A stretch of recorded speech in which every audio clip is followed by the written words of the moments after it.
So dear, आप सभी का स्वागत करता हूं अपने यूट्यूब परिवार MRS स्टडी में। तो डियर, यहाँ पे हम लोग सॉइल मैकेनिक्स या जियो टेक्निकल इंजीनियरिंग देख रहे थे। इसमें गेट का PYP देख रहे थे, है ना। तो देखो डियर, अभी तक चैनल को सब्सक्राइब नहीं किए हो तो सब्सक्राइब कर लो ताकि आपको सारी अपडेट ऑन द टाइम मिल सके। जो भी मैं लेक्चर्स लूँ उसका नोटिफिकेशन आप तक पहुँच सके। और मन से मत हारना, मन से हारे हार है, मन से जीते जीत। ये चीज़ आप याद रखना और हमेशा अपने आप को बोलना कि आई एम द बेस्ट। तुमसे अच्छा और कोई नहीं हो सकता क्योंकि तुम अपने आप को सबसे अच्छे तरीके से जानते हो। तो आज का क्वेश्चन हम लोग 18 नंबर से स्टार्ट करते हैं। 18 नंबर क्वेश्चन बोल रहा है कि laboratory sieve analysis was carried out on a soil sample using a complete set of Indian standard sieves. Out of 500 gram of soil used in the test, ना 500 में से 200 ग्राम जो है रिटेन कर जाता है 600 माइक्रोन ISA पे और 250 ग्राम जो है वो रिटेन करता है IS 500 माइक्रोन CF पे। एंड रिमेनिंग जो 50 ग्राम है ये रिटेन करता है आपका 425 माइक्रोन ISCF पे। तो आपको बताना है, यहाँ पे दो तरीके का क्वेश्चन पूछा गया है। पहला क्वेश्चन पूछा गया है कि coefficient of uniformity of soil कितना होगा, है ना। और दूसरा पूछा है कि क्लासिफिकेशन ऑफ सॉइल का क्या होगा, यानी कौन सा सॉइल यहाँ पे होगा, ये आपको बताना है। तो सबसे पहले टोटल क्वांटिटी भाई हम लोग देख लेते हैं। तो टोटल क्वांटिटी 500 ग्राम है ना। 600 माइक्रोन ISCF पे रिटेन कर रहा है भाई हमारा 200 ग्राम, यानी 500 का 200 ग्राम यानी 40% ये आ जाएगा। फिर सॉइल पासिंग थ्रू और फाइनर देन 600 माइक्रोन, तो 100 में से 40 यानी 60% जो है फाइनर है, मतलब पास कर जा रहा है ISCF से, है ना। 600 माइक्रोन ISCF से पास कर जा रहा है कितना, तो 60% soil. So D60 is equal to हो जाएगा 600 micron. Soil retained on IS 500 CF पे, माइक्रोन CF पे, तो 250 ग्राम। अगर इसका परसेंटेज देखें तो 50% होगा क्योंकि 500 टोटल था तो उसका 250 ग्राम यानी 50%। तो यहाँ पे अगर हम लोग निकालें 600 माइक्रोन ISCF पे, 500 और 425 पे, तो डायमीटर ऑफ ग्रेन 600, 500 और 425। वेट ऑफ रिटेन, कितना वेट रिटेन कर रहा है, तो 200 ग्राम, 250 ग्राम और 50 ग्राम। Cumulative weight of retained, cumulative कितना होगा, तो यहाँ पे 200, 200 प्लस 250, 450, 450 प्लस 50 यानी 500। यहाँ पे जो है कुमुलेटिव वेट आ जाएगा। परसेंटेज रिटेन यहाँ पे 40%, ठीक, यहाँ पे 90% और यहाँ पे 100%। तो परसेंटेज फाइनर देन 60%, 10% और 0%। अब यहाँ पे 90 कैसे आया, 90 आया कि भाई जब 500 माइक्रोन था, है ना, जब 500 माइक्रोन ISCF से पास कर रहा था तो 50% और 600 से 40, तो 60 और 40 सॉरी 50 और 40 कितना हो गया, 90 और 90, और यहाँ पे बाकी जो बच गया 10 ही ना होगा, तो बाकी 10%, 50 यानी 10%, तो 100 यहाँ पे हो गया। 0% फाइनर देन यहाँ पे हो गया। तो जो कोएफिशिएंट ऑफ यूनिफॉर्मिटी होता है यानी CC इज इक्वल टू होता है D60 बाई D10, यानी 600 बटा 500 इज इक्वल टू 1.2।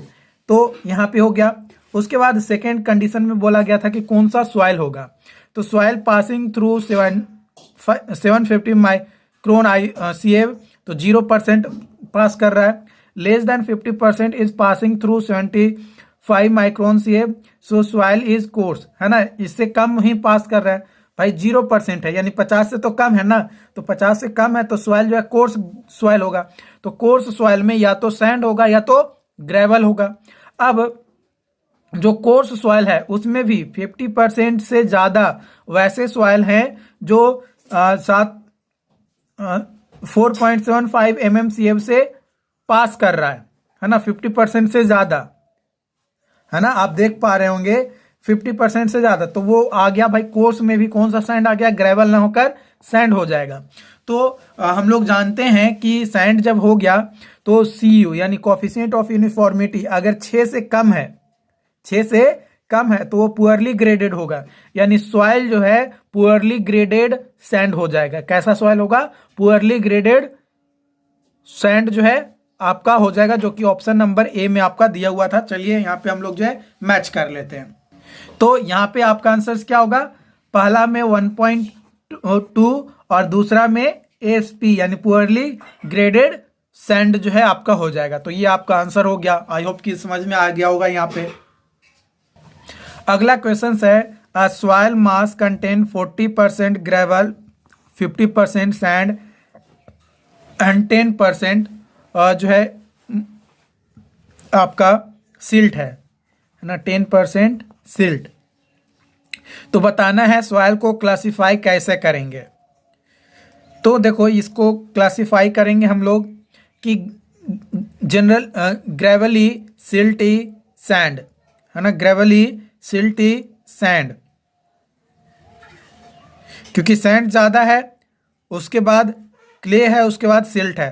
तो ग्रेवली, सिल्टी, सैंड होगा जिसमें कॉफिशिएंट ऑफ यूनिफॉर्मिटी जो होगा ग्रेटर देन 60 हो जाएगा। ऑप्शन नंबर सी जो हो जाएगा यहाँ पे सही उत्तर हो जाएगा। अगला है ट्रू या फॉल्स बताना है। The A line in the plasticity chart separate the organic clay from inorganic clay. Inorganic clay से ऑर्गेनिक क्ले को सेपरेट करता है प्लास्टिसिटी चार्ट में ए लाइन। तो बिल्कुल सही बात है भाई, सेपरेट करता है। अगला है the maximum possible value of group index for soil, है ना। मैक्सिमम वैल्यू जो होगा ग्रुप इंडेक्स का सॉइल के लिए वो कितना होगा? तो 20 होगा। अगला टॉपिक है अब clay and soil structures, clay material और सॉइल स्ट्रक्चर से। पहला क्वेश्चन है the clay mineral whose structural unit is held together by potassium bond। Potassium bond से जब कोई सॉइल के स्ट्रक्चर्स को हेल्ड करता है क्ले मिनरल्स का, तो उसको जो है इलाइट कहा जाता है। क्या कहा जाता है? इलाइट कहा जाता है। ऑप्शन नंबर बी जो है सही हो जाएगा। अगला क्वेश्चन है the clay mineral primarily governing the swelling behaviour of black cotton soil, है ना। स्वेलिंग बिहेवियर जो है ब्लैक कॉटन सॉइल में प्रोवाइड करता है, हमारा गवर्न करता है। तो ये गवर्न करता है मोंटमोरिलो-नाइट। कौन करता है? Montmorillonite. The shape of clay particle is usually flaky होता है ना। कैसा शेप होता है क्ले पार्टिकल का? तो फ्लैकी होता है। अगला क्वेश्चन है the black cotton soil exhibits large swelling and shrinkage due to presence of following clay mineral. तो मोंटमोरिलो-नाइट के कारण से ब्लैक कॉटन सॉइल जो है एग्जिबिट करता है, जिसमें लार्ज स्वेलिंग और श्रिंकेज हमें देखने को मिलता है। अगला क्वेश्चन है the swelling natures of black cotton soil is primary due to presence of. किसके प्रेजेंस के कारण से? तो मोंटमोरिलो-नाइट के प्रेजेंस के कारण से। स्टेटमेंट बताना है कि ट्रू है या false. The charge on kaolinite is due to 1 aluminium substitutions for every 400 silicon ion। तो 400 सिलिकॉन आयन्स, तो ये स्टेटमेंट जो है फॉल्स है भाई, है ना, झूठा खबर है ये। अब अगला टॉपिक है सॉइल कॉम्पैक्शन से क्वेश्चंस। तो पहला क्वेश्चन है let G be the specific gravity of soil solid, W is the water content of soil sample, gamma W is be the unit weight of water, gamma d is the dry unit weight of soil, the equation of zero air void line in compaction test plot, है ना। Zero air void line, तो भाई हम लोग direct formula, जब आपको मैं पढ़ा रहा था डायरेक्ट फॉर्मूला मैंने बताया था कि gamma D is equal to G gamma W by 1 plus G W. Option number A is the right answer. ये आपका जो है सही है। डायरेक्ट हम आपको फॉर्मूला बता दिए थे कि अगर जीरो एयर वॉइड्स है तो आपका ये फॉर्मूला यूज होगा। कब मैंने बताया था? जब मैं कॉम्पैक्शन ऑफ सॉइल टॉपिक को कवर करवा रहा था, कंप्रेसिबिलिटी आपको मैं पढ़ा रहा था कि सॉइल कंप्रेसिबल कब होगा। सॉइल कंप्रेसिबल का मतलब कंसोलिडेशन और कॉम्पैक्शन दोनों में क्या डिफरेंसेस होते हैं। कंसोलिडेशन कितने तरीके के होते हैं, primary consolidation, secondary consolidation, primary consolidation कब होता है, सेकेंडरी कंसोलिडेशन कब होता है, एनसीसी सॉइल कौन सा होता है, ओसीसी सॉइल कौन सा होता है, ये सारी चीज़ें मैंने आपको बताए थे। उस समय मैंने आपको डायरेक्ट फॉर्मूला ये वाला बता दिया था। बाकी नॉर्मल फॉर्मूला हम लोग जानते हैं, gamma D is equal to होता है G gamma W by 1 plus E, और ई इज इक्वल टू होता है डब्ल्यू जी बाई एस। जब हमारा एयर कंटेंट जीरो है, यानी ए सी जो है जीरो हो जाता है, तो S plus A C is equal to 1, so S is equal to 1 जो है यहाँ पे हमारा आ जाता है। ठीक है, वही चीज़ आपको नीचे अगेन जो है डिस्क्राइब किया हुआ है, but no need to cover that, इसको कवर करने की जरूरत नहीं है क्योंकि डायरेक्ट आपको मैंने फॉर्मूला ही बता दिया था। ठीक है, अगला क्वेश्चन है, the following statement are made on compacted soil where in dry side DS stand for soil compacted on dry side optimum moisture content, and WS जो है स्टैंड करता है soil compacted on wet side of optimum moisture content.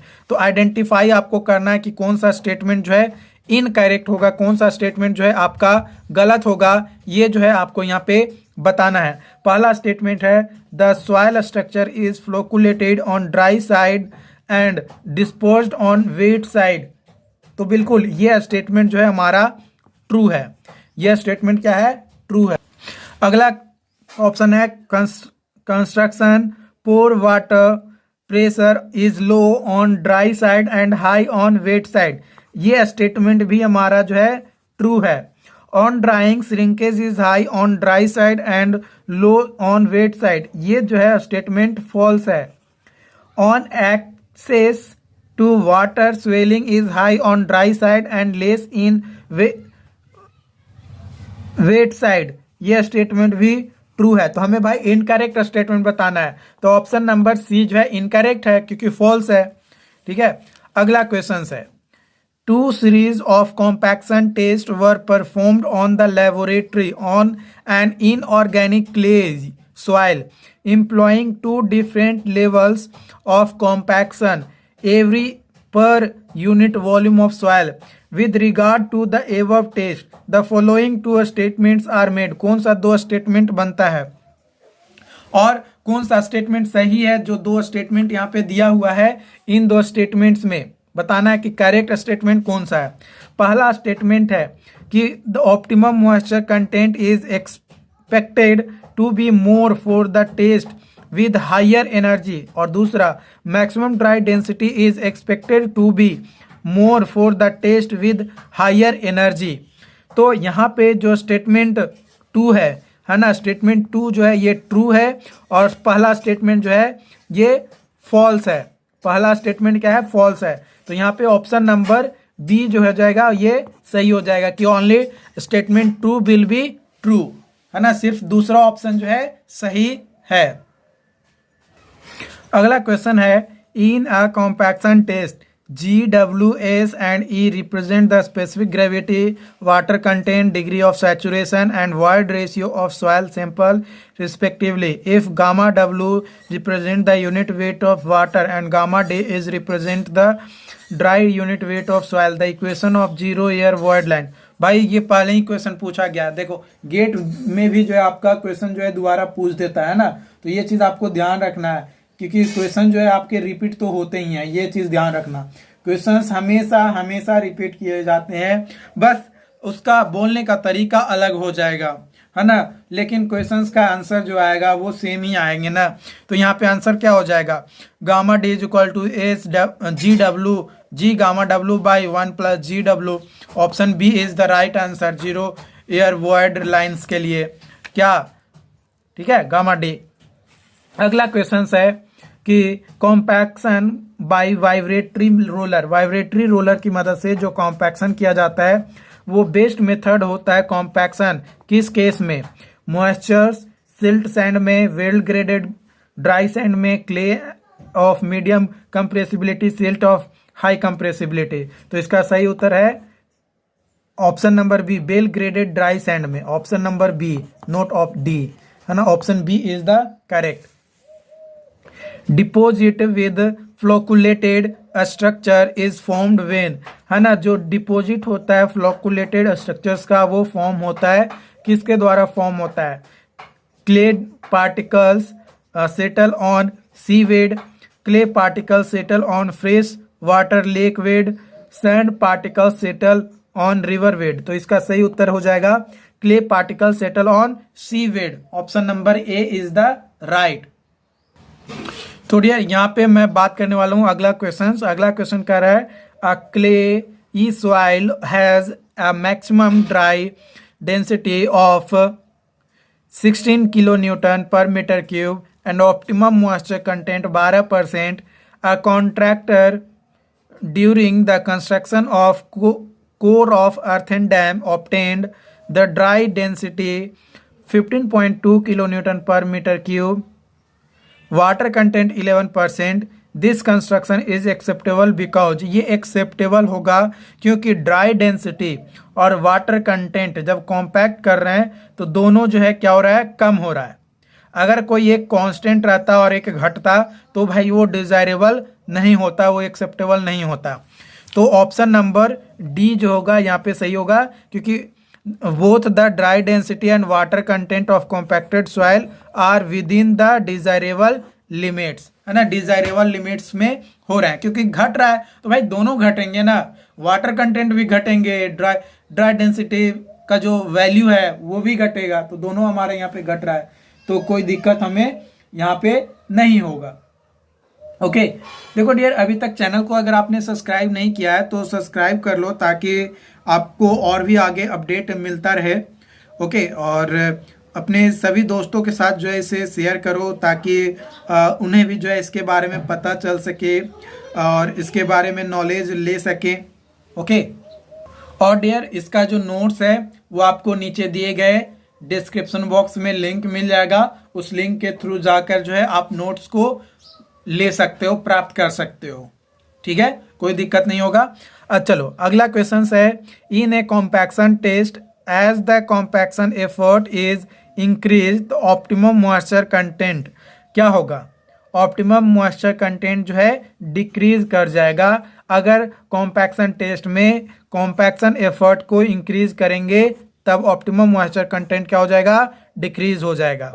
ठीक, चलो अगला question है the unit weight of soil is 0 air void, है ना, जो यूनिट वेट है सॉइल का एट 0 एयर वॉइड पे वो दिया हुआ है, तो बताना है कि भाई वो किस पे डिपेंड करेगा अगर दिया हुआ है तो स्पेसिफिक ग्रेविटी पे, वाटर कंटेंट पे या यूनिट वेट ऑफ वाटर पे। तो भाई तीनों पे डिपेंड करेगा अगर दिया हुआ है तो। ट्रू या फॉल्स बताना है। The measure of soil compaction is its weight density, तो भाई यह स्टेटमेंट गलत है, यह स्टेटमेंट क्या है? गलत है।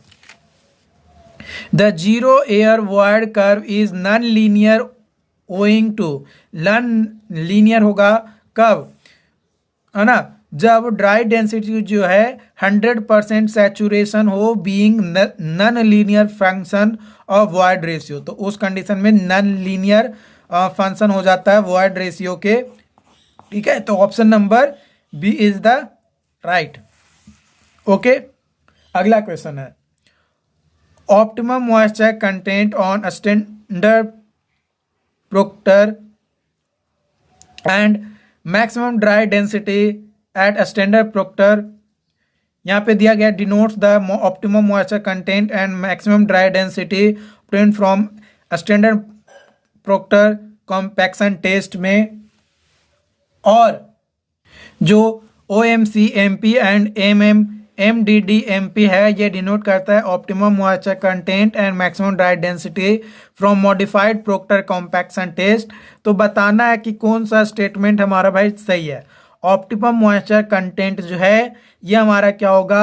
स्टैंडर्ड प्रोक्टर का ज़्यादा होगा optimum moisture content eight modified proctor का, और ड्राई डेंसिटी जो है स्टैंडर्ड प्रोक्टर का कम होगा maximum dry density of modified proctor पे।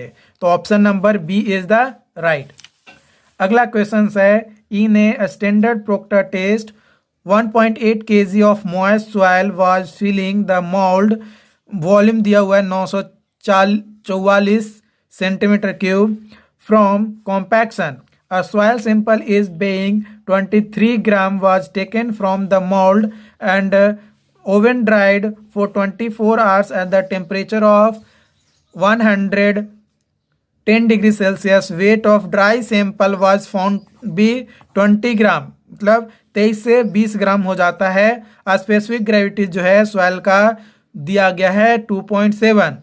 तो थियोरेटिकली मैक्सिमम वैल्यू जो है dried unit weight of soil का at the water content equal to है ना, जब वाटर कंटेंट इक्वल टू आ जाता है तब. तो देखो वेट ऑफ सॉइल सैंपल दिया हुआ है 23 ग्राम, वेट ऑफ ड्राई सॉइल दिया हुआ है 20 ग्राम. तो वेट ऑफ वाटर जो है हम लोग यहाँ से निकाल लेंगे. तो वेट ऑफ वाटर कितना आ जाएगा 3 ग्राम. कितना आ जाएगा 3 ग्राम. 23 में से 20 घटा देंगे तो 3 ग्राम जो है वाटर का वेट आ जाएगा. तो जब 3 ग्राम वाटर का वेट आ जाएगा तो वहां से वाटर कंटेंट निकालेंगे. तो 3/20 इंटू 100 यानी 15% वाटर कंटेंट आ जाएगा. तो जब 15% वाटर कंटेंट हमें दिया हुआ है तो उस पे जो है हमें बताना है कि मैक्सिमम ड्राई डेंसिटी कितना होगा, है ना. तो G gamma W by 1 plus E. तो यहाँ पे हम लोग जानते हैं कि एयर वॉइड्स 0 के लिए बोल रहा है यानी नो एयर वॉइड्स, तो डिग्री ऑफ सैचुरेशन 1 हो जाएगा. तो G gamma W by 1 plus WG, तो 2.7 into 9.81 by 1 plus 2.7 into 100 by 15/100. क्योंकि ये 15% है, इसको पॉइंट में चेंज करेंगे तो 0.15 जो है आ जाएगा. तो यहाँ पे 18.85 kilo Newton per metre cube जो है हमारा आ जाएगा, जो कि ऑप्शन नंबर डी में दिया हुआ है. ठीक है, ये चीज़ आपको ध्यान रखना है. ये ऑप्शन नंबर डी जो है क्या हो जाएगा, सही हो जाएगा. तो डियर वीडियोस यहाँ तक आपको कैसी लगी कमेंट करके ज़रूर बताइएगा. अगर अच्छा लगा हो तो चैनल को सब्सक्राइब ज़रूर कीजिए. नोट्स जो है आपको डिस्क्रिप्शन बॉक्स में मिल जाएगा. आप डिस्क्रिप्शन बॉक्स में दिए गए लिंक पे क्लिक करके आप जो है नोट्स को प्राप्त कर सकते हो. बाकी कोई भी डाउट्स रहता है, कोई भी कन्फ्यूजन रहता है, आप हमें बताइएगा. लेकिन जो नोट्स मिलेंगे वो 22 लेक्चर्स तक ही आपको जो है नोट्स मिलेंगे. उसके आगे का लेक्चर्स का जो नोट्स है यानी इस वीडियो का जो नोट्स है आने वाले कुछ वीडियोस में मैं बताऊंगा जिसमें आपको मिल जाएंगे, है ना. बट अभी तक चैनल को सब्सक्राइब नहीं किया तो प्लीज़ कर लीजिए ताकि आपको और भी इस तरीके का वीडियोस मिलता रहे. Okay, thank you.